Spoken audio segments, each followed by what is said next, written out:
On fait une interview exceptionnelle de quelqu'un que j'aime, quelqu'un que j'admire, quelqu'un qui m'a changé la vie. Oui, oui, oui, il dit oh là là là là, mais on le connaît principalement dans son rôle de guide touristique pour Israël à Taglit, mais aussi il est conférencier. Mais aujourd'hui, il est pas là pour ça. Hein. Aujourd'hui, il n'est pas là pour ça. On va parler d'autre chose. Enfin, on va parler aussi de ça. On va parler d'un livre qu'il a sorti, qui s'appelle Am Segula. Am Segula, le pourquoi du peuple d'Israël ou le secret de sa pérennité. On est avec David Chawat. Bonjour David Chawat. Shalom Noam. Shalom, ah ouais, direct, t'es dans le shalom toi. On essaye, hein. On essaye directement shalom. Voilà, on vous explique un peu les conditions. On est à la maison, on est dans mon fond vert qui est fait pour une personne. Donc c'est pour ça qu'on est on est très très proches tous les deux. Mais c'est pas grave, on est là, on est convivial. Tellement proches comme on est tellement proches, ça me rappelle un film ça. Ouais. Un film Toledano Nakash.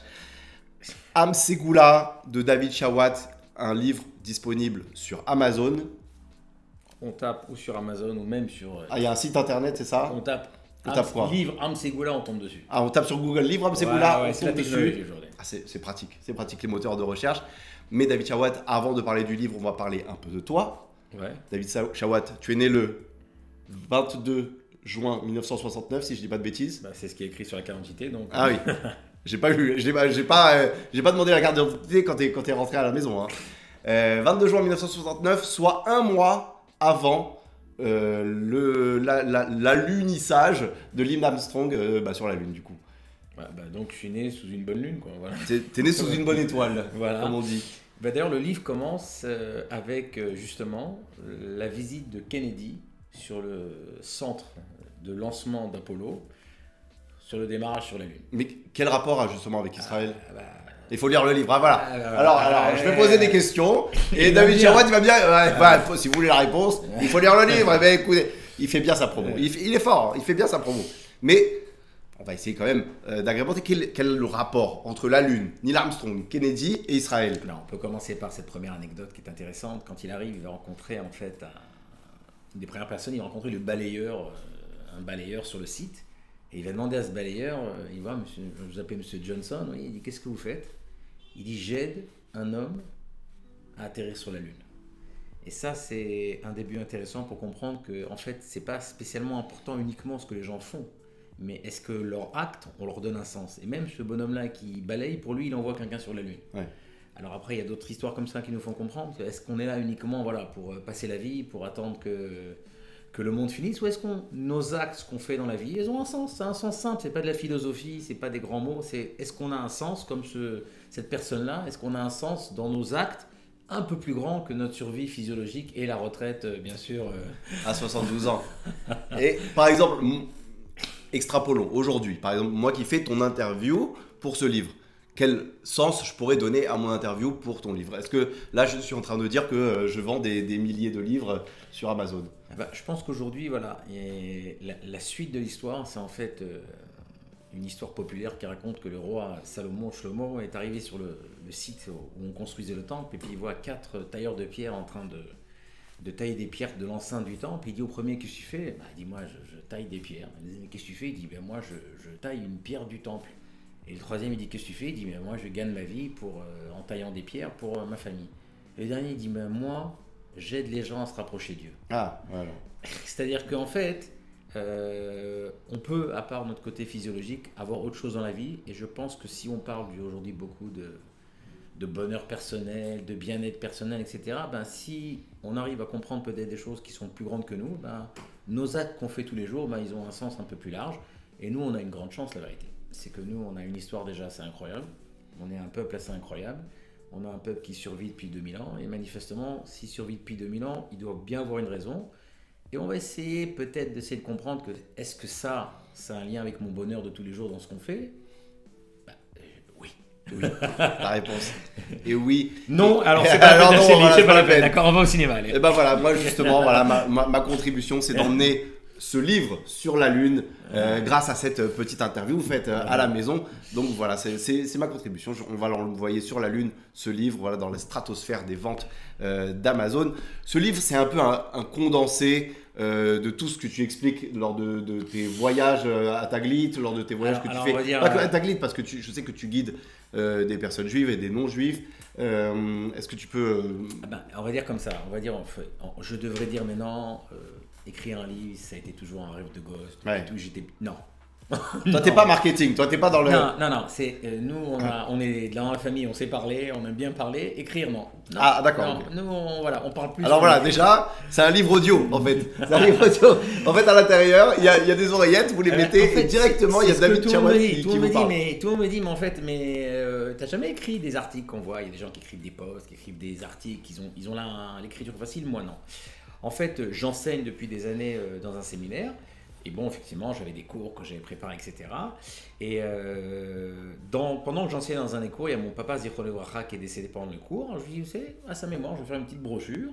Et en fait, je vais, ça sera un petit résumé que je donnerai à mes élèves, aux anciens élèves. En fait, ça a commencé par une brochure. D'ailleurs, les premiers files dans l'ordinateur s'appelaient brochure. Voilà. Et puis, la brochure a grossi. Et puis, les gens m'ont dit, mais c'est bien. Et puis des gens m'ont dit, effectivement, pourquoi tu mets pas des choses que tu racontes quand tu guides? Alors effectivement, comme tu as dit, je guide des groupes qui sont beaucoup de groupes d'étudiants, mais aussi des groupes des étudiants, que ce soit dans le voyage de Tagli, des voyages des grandes écoles, HEC, EDEC, etc., etc. Mais aussi, j'ai eu la chance de guider des hommes d'affaires français, des députés français. Oui. Et en fait, le plus intéressant, c'est que les sujets sont les mêmes. Et qu'en fait, très souvent, les mêmes sujets qu'on peut enseigner dans un séminaire de jeunes filles ou le même sujet qu'on peut parler avec un groupe d'étudiants d'HEC, c'est aussi le même sujet qu'on peut raconter aussi à un député français, puisque c'est les mêmes valeurs. Quand on essaie d'expliquer c'est quoi le peuple juif, en fait, c'est les mêmes choses. Alors, on l'emballe autrement, on le voit autrement, mais si on veut, en fait, c'est venu de ça, c'est venu en fait que j'ai pris ce que j'enseignais, mais après, grâce aux remarques de beaucoup de personnes qui ont contribué à ce livre, on m'a dit, mais il faut que tu mettes un peu comment on te rend compte sur le terrain. Et en fait, c'est un peu l'armature du livre, quoi. Donc ce livre parle de la pérennité du peuple d'Israël, mais est-ce que c'est pas un moyen de mettre une pérennité dans ton savoir et ton enseignement, d'avoir créé un livre physique? Non, ça n'a jamais été... Il y a des gens qui ont senti le besoin d'écrire pour être auteur. Deuxièmement, certains ils ont besoin de mettre leur enseignement. Moi, j'ai rien écrit de ma plume. C'est-à-dire, j'ai pas eu... je me suis assis, j'ai écrit un roman, où j'ai écrit des commentaires sur la Torah, pas du tout. Mon travail était de mettre tout ça en ordre, de mettre des idées en ordre, de les classer, d'essayer de poser des questions, de regarder ce que nos sages ont répondu. En fait, moi, ça a été mon travail, c'était en fait plus l'organisation que, j'ai pas écrit une nouvelle théorie, j'ai pas écrit de nouveaux commentaires. Et ça, parce que, encore une fois, d'abord, je ne sentais pas que c'était à mon niveau. Mais en fait, je me suis servi de toute mon expérience sur le terrain, toutes ces questions, pour essayer de voir comment justement expliquer ces mêmes valeurs-là aux gens qui n'ont pas spécialement, ou parce qu'ils étaient très loin, ou parce qu'ils sont trop habitués à ces notions et pour eux c'est une évidence. En fait, on remarque que c'est des deux côtés, en fait, c'est les mêmes questions qui se posent, et d'essayer de dire comment on traduit ces mêmes notions-là. Puis en plus, on a tous des slogans qu'on connaît, le peuple juif est éternel, qu'est-ce que ça veut dire, et puis en quoi ça m'importe dans ma vie. Et pour ça, une des choses, c'est que j'ai amené beaucoup, effectivement, d'auteurs non juifs qui en fait vont eux nous expliquer souvent des choses que nous on n'ose pas dire. Voilà. Et ça c'est peut-être une chose assez intéressante qu'on ne rencontre pas spécialement tout le temps. Ce livre est très personnel, hein, et justement il y a eu une première version de ce livre qui était peut-être trop dans les faits et pas assez personnel justement. Et nous on te connaît David Chawat grâce à ton humour, et tu as voulu intégrer quelques petites notions d'humour, des petites blagues pour alléger peut-être le sujet. Parfois on pense à Israël, ce qu'on voit par rapport dans les médias, toujours la guerre, toujours les côtés négatifs. Le fait d'avoir de l'humour, ça rend le livre plus léger, plus agréable à lire. Tout d'abord, l'humour... Comment ça s'est passé, la question c'est comment ça s'est passé la transition d'un livre, disons, sérieux, à un livre plus personnel, plus incarné? Alors en fait, j'ai eu de très bons conseils qu'on m'a donné, ou que j'ai entendu moi-même grâce à un outil qui extraordinaire qui s'appelle YouTube. En français. C'est qu'en fait, après qu'on écrit un premier jet, on est toujours très content de soi-même. Ouais. On a fait le chef-d'œuvre du siècle, et pour nous, on va corriger quelques fautes. C'est bon, achetez-le, il est déjà en vente. Et puis je suis Ken Follett, quoi. C'est parti, quoi. Et puis on envoie des gens, je dis, mais attends, vous soyez honnête, hein. Et puis là, j'envoyais des gens qui me connaissaient, sous les angles, ils m'ont dit, mais David, le livre, c'est pas toi. Ouais. Il y a quoi, le livre, c'est pas moi, mais c'est pas bien ce qu'il y a écrit là. On m'a dit, il y a deux choses. D'abord, aujourd'hui, les gens ont du mal à lire. C'est vrai. On leur dit un livre, quoi, un livre. Alors déjà, ils ont du mal à lire, ils ont du mal à rester concentrés. Et puis deuxièmement, des fois, pour exprimer une idée qui est un peu compliquée, il faut, comme tu dis, aérer, pas dans le sens qu'on va mettre une poche de publicité, mais si on arrive à raconter une petite anecdote, et j'en raconte des anecdotes personnelles qui m'est arrivée, ou une petite histoire drôle sur la route, en rapport, d'un coup, l'idée, en fait, elle reste dans la tête. Et il y a vraiment 2-3 petites choses. Par exemple, je vais vous donner un petit exemple, je vais spoiler un petit truc. Est-ce que tu vas spoiler une vanne ou est-ce que tu vas spoiler... Il y a une blague très connue, c'est les gens ils disent mais je comprends pas, est-ce que si je vais pas contre ma nature, je le fais parce que je suis obligé ou pas? Est-ce que le judaïsme c'est contre ma nature et je le fais parce que je suis obligé? Ou est-ce que si je le fais pas, en fait ça me touche moi-même? Et c'est pas une punition, mais ça me touche moi-même. Mais ça m'a rappelé une histoire bien connue de 2 camionneurs qui arrivent sous un tunnel où il y a écrit 3,50 m et ils ont un camion de 4 mètres, et il y en a un qui descend. Il revient au bout de 30 secondes, il dit à son copain « C'est bon, tu peux venir, il n'y a pas de flic. » Et en fait, quand quelqu'un, aujourd'hui, il ne se comporte pas selon sa nature, si aujourd'hui je mange trop de piquant, je vais être malade, ce n'est pas une punition. Donc nous, nos sages nous disent, en fait, on a une nature, si on ne se comporte pas selon sa nature, ce n'est pas une punition qu'on va avoir, mais en fait, on se bat contre soi-même. Alors, voilà, quand on raconte une petite anecdote comme ça, où je vais raconter une histoire personnelle qui m'est arrivée, etc., alors l'idée profonde, elle reste dans la tête.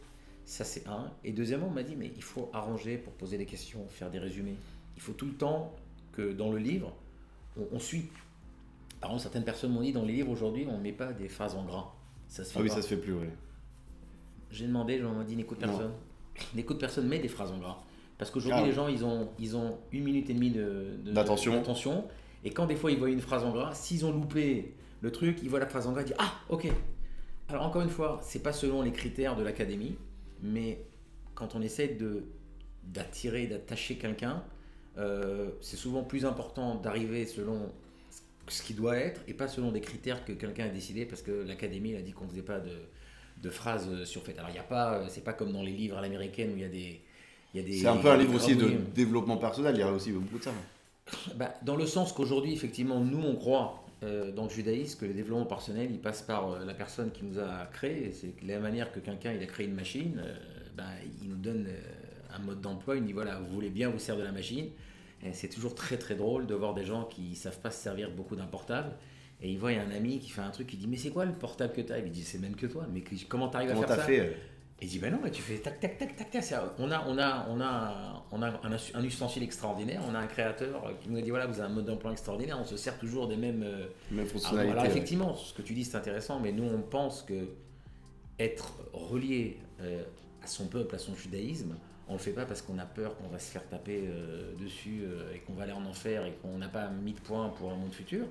Même si ça aussi, c'est dans le judaïsme, on sait que encore une fois, il y a un prix à nos actes, mais aussi on pense aussi que ça nous apporte quelque chose de bien. C'est-à-dire, quand quelqu'un il avance, et souvent c'est intéressant, mais des gens disent, quand j'ai découvert par exemple le Shabbat, en général c'est Shabbat, c'est assez exceptionnel, il dit d'un coup, au début le premier Shabbat c'est très dur de se libérer de les habitudes de Shabbat, et quand on commence à vivre au premier Shabbat, on dit mais comment j'ai pu vivre autrement? C'est-à-dire, on ne sent pas un poids, waouh, je dois faire Shabbat, mais le mercredi, on dit ouais, bientôt c'est Shabbat. Et le samedi, on dit, enfin. Comment il dit, le samedi soir, on dit, waouh, la race, c'est fini Shabbat. Ah, c'est fini. Alors donc, c'est en fait ça de se dire, je reviens à une situation où je me sens bien. Alors quand on parle développement personnel, on parle de ça. Nous, on a une particularité et on essaie de voir comment on la développe. Maintenant, une des choses dont je parle, c'est qu'on a eu beaucoup d'influences étrangères pendant 2000 ans qui font qu'il y a beaucoup de choses aujourd'hui qui sont rentrées, qu'on appelle du judaïsme, mais qui n'ont pas du judaïsme. Par exemple, le fait de l'austérité, c'est pas juif. C'est-à-dire, aujourd'hui, chez nous, on ne doit pas se limiter à être triste, on ne mange pas, on ne boit pas, on ne dort pas, on a peur, etc. C'est pas juif.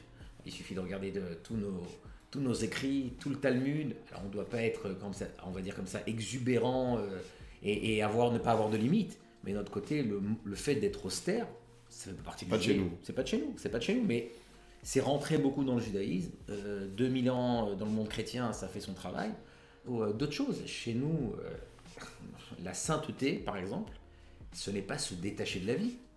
Chez nous, non seulement le rabbin est marié, mais même le grand prêtre, le Kohen Gadol, qui est le jour le plus saint, dans l'endroit le plus saint, le saint des saints, à Kippour, il doit être marié pour faire son service. C'est-à-dire, nous, on n'a pas de détachement du monde matériel. Shabbat, on arrive, on se pratique, rapproche on du monde touche, matériel. Voilà, on n'est pas. Nous sommes. Mais comme on a été souvent éloigné par des notions qui sont rentrées, qu'on a voulu ou non, on est souvent influencé. Et nous, en fait, on calque le judaïsme sur un modèle qui n'est pas le juif. nôtre. Ouais. Mais attention, on n'est pas du tout dans la réforme ou un nouveau regard sur le judaïsme. On n'est pas en train. Je n'ai, grâce à Dieu, ça c'est intéressant parce que des rabbins de toute tendance ont été gentils de mettre une recommandation. Et je pense que tout le monde a levé le même point. C'est qu'en fait, souvent, on essaie d'expliquer des notions, mais on n'explique pas assez clairement, assez agréablement, et qu'on n'a pas besoin de sortir du judaïsme. Souvent, certains disent on a besoin un peu de sortir du monde juif pour pouvoir expliquer. Pas du tout, on peut garder dans le monde juif, mais des fois, il suffit qu'on jette un coup d'œil un peu à droite, un peu à gauche, un peu autrement, pour justement rendre accessible cette chose-là qu'on peut amener aux gens. David Chawat, dans la dernière ligne de ta biographie, à la 4e de couverture, voilà, on va parler de quelque chose que tu n'aimes pas trop. Il y a écrit David Chawat a changé la vie de nombreuses personnes. Voilà, il n'y a pas écrit que ça, mais c'est la dernière ligne qui a écrit dans la biographie. Je vous montre sa magnifique photo. Voilà, derrière. Voilà, on n'est pas modeste dans la famille, on ne va pas se jouer. Comme dirait toujours mon grand-fils, il y a des familles chez qui c'est plus facile d'être modeste, mais chez nous c'est plus difficile, avec beaucoup d'humour bien sûr. Non, mais il y a une chose peut-être qui est intéressante, c'est que comme j'ai dit, quand j'ai fait ma première version, en fait j'ai envoyé à plein de personnes. Et des personnes différentes complètement. C'est-à-dire, voilà, il y a la personne qui m'a... Il y a des personnes que j'ai payées, qui ont travaillé sur par exemple tout ce qui est la syntaxe, les fautes, le français. Mais c'est une personne qui a travaillé 15 ans avec des livres juifs et qui m'a donné un autre regard sur certains sujets. Par exemple, qui m'a dit, voilà, attention, ça faut plus expliquer, ça on peut moins comprendre, moi je comprends pas ce que tu dis, à part la syntaxe qu'il m'a donné. J'ai pris quelqu'un d'autre qui est un homme d'Alaha, un rabbin carré Alaha, lui, il m'a dit, il faut tout vérifier, chaque source, est-ce que ça qu'on dit, il m'a refondu les chapitres, etc. etc. Et j'ai envoyé à des gens aussi extérieurs, quelqu'un qui était le lauréat du concours biblique en France et qui m'ont donné d'autres remarques. Et j'ai des gens que j'ai envoyés pour me donner des remarques générales. Ouais. Et dans ces remarques générales, on m'a dit, David, voilà, il faut essayer d'expliquer aux gens qu'est-ce qu'ils gagnent. Ouais. Je vais acheter un livre, je vais mettre de l'argent, je vais prendre du temps à le lire. Et qu'est-ce que ça a apporté? Je dis, il dit non, qu'est-ce que tu penses? Alors là, à ce moment-là, les gens m'ont dit, il ne faut pas avoir peur. Donc on m'a dit, voilà, mets une photo. Voilà, pour la petite histoire. Celui qui m'a pris la photo, celui qui a fait la couverture, en général, il prend 15-20 photos. Avec moi, il a dû en prendre 140. Je n'arrive pas à me photographier, je n'arrive pas à sourire. C'est pas... Il a pris 140 photos. Il m'a dit, bravo, tu as battu tous les records. 140 photos, bravo, tu es un champion. Alors moi qui ai fait je sais pas, peut-être une dizaine de groupes avec toi pendant Taglit, je confirme cette phrase. David Chawat a changé la vie de nombreuses personnes. Je la confirme cette phrase. Il faut pas en avoir peur. Alors, en fait, on m'a dit, est-ce que en fait ces enseignements. Alors d'abord, moi, comme j'explique tous les enseignements, je les ai reçus de messages chez qui j'ai appris. Et en fait, je n'ai qui était le porte-parole de ces idées-là. Et peut-être qu'ils étaient emballés dans une certaine manière qui était plus facile à encaisser. Mais c'est vrai que j'ai vu que la manière que moi, il y a certains enseignements qui ont changé ma vie. Pas dans le sens que je me suis réveillé un matin, j'ai découvert la vie, la lumière, non.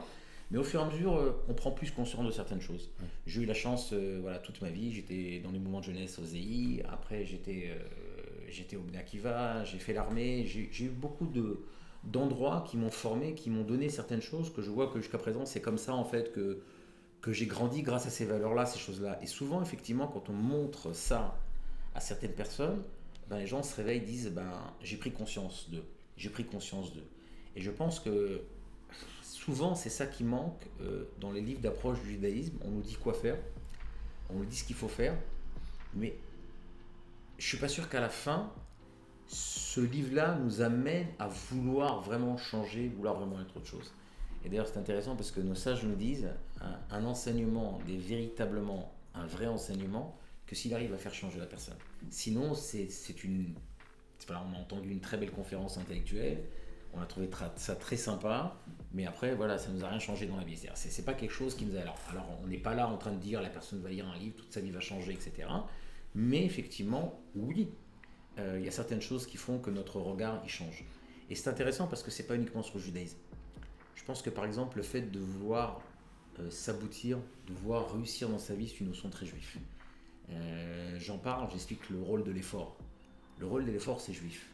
Le roi Shlomo il dit Adam la mal yulad, l'homme est né pour l'effort. Alors on confond souvent le mot effort et galère. Il n'y a pas écrit l'homme est né pour galérer.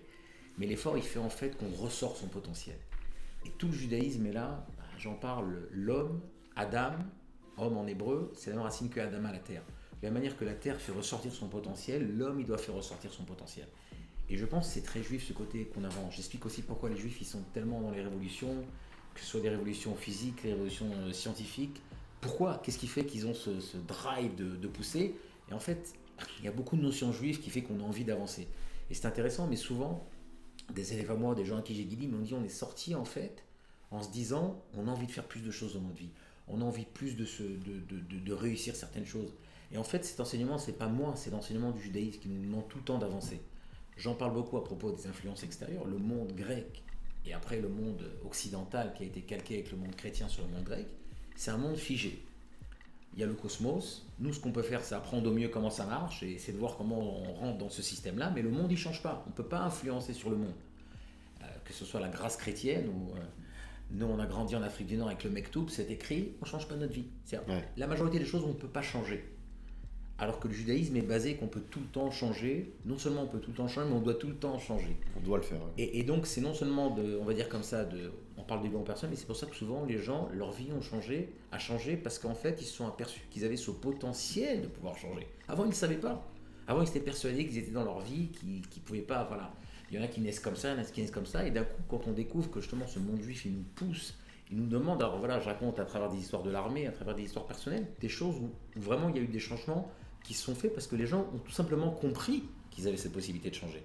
Même s'ils n'ont pas encore changé, le fait qu'ils ont cette compréhension que oui, ça peut se faire, là, je pense qu'on gagne quelque chose.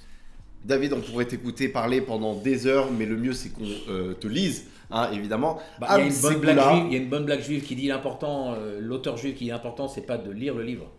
C'est quoi alors? De l'acheter. Ah bah voilà. Non, mais là, pas pour ce livre. Am Ségoula, ça veut dire quoi, Am Ségoula d'abord? Alors c'est intéressant. Am Ségoula, c'est traduit comme le peuple avec une capacité. Et Mesougal, le peuple d'élection. Et en fait, c'est ça que le livre dit, c'est que chaque peuple, il a été élu pour une mission. Et en fait, la question que je pose, c'est quel est le rôle du peuple d'Israël? Est-ce que ça a un lien avec le fait qu'il est éternel? Parce qu'effectivement, ça c'est sûr, j'amène énormément de personnes. Voilà, le livre commence par Mark Twain qui parle de l'éternité d'Israël. Derrière la couverture, il y a, comment il s'appelle, Tolstoï, qui nous parle, ce peuple-là, pourquoi il est éternel? Il n'y a aucun peuple qui traverse l'histoire. Donc manifestement, on a un rôle. Et en fait, cette ségoula, cette capacité qu'on a, ce rôle qu'on a, il est très mal vu ces dernières années chez certaines personnes en disant quoi? On n'est pas comme tout le monde. Eh bien, j'ose vous dire que même quelqu'un qui a plusieurs enfants, chaque enfant il est particulier, chaque enfant il a un rôle. Le fait d'être différent, ça ne veut pas dire qu'un il doit être supérieur à l'autre et l'autre doit haïr l'autre, mais on a chacun un rôle. Nous on a un rôle, les autres peuples ils ont un rôle, les peuples en Afrique ils ont un rôle, les peuples en Occident ils ont un rôle, les peuples en Extrême-Orient ils ont un rôle, chaque peuple il a un rôle, nous on a un rôle particulier, on découvrira dans le livre, et c'est intéressant, c'est que souvent nous on a honte de dire certaines choses, quel est notre rôle. Et quand on voit que ce soit Bill Gates, ou Mark Zuckerberg, ou Rousseau, ou Pascal, ou Nietzsche, on dit alors eux aussi, bah oui, eux aussi ils disent ça, oui, on est tous d'accord. Mais nous, souvent, on a honte parce qu'on a l'impression que si on se met en avant, on a l'impression qu'on est des communautaires, etc. Alors pas du tout. Pas du tout. Le fait d'être particulier, c'est notre force. De la manière qu'un Français il doit avoir sa culture particulière, un Italien sa culture particulière, un Ougandais sa culture particulière, et nous, on ne doit pas se dire, on doit tous faire on va dire comme ça, une uniformité qui ne ferait pas du bien à l'humanité, puisque à la place que chacun enrichisse l'autre, en fait chacun veut être comme l'autre et à la fin on est tous les mêmes. Et donc en fait c'est cette idée-là de se dire on a un rôle, c'est lequel il est lié à l'éternité, et par rapport à nous-mêmes, comment ça se passe dans l'histoire, comment ça se passe dans la vie. Am Ségoula, disponible sur Amazon et sur le site internet, le livre Am Ségoula de David Chawat. Le prix ici 16,90 €, prix de lancement au lieu de 20,99 €. Voilà, et si vous en commandez 100, David Chawat vous les livre directement à la maison. Merci beaucoup David Chawat et à très bientôt. Au plaisir. Au revoir tout le monde, salut.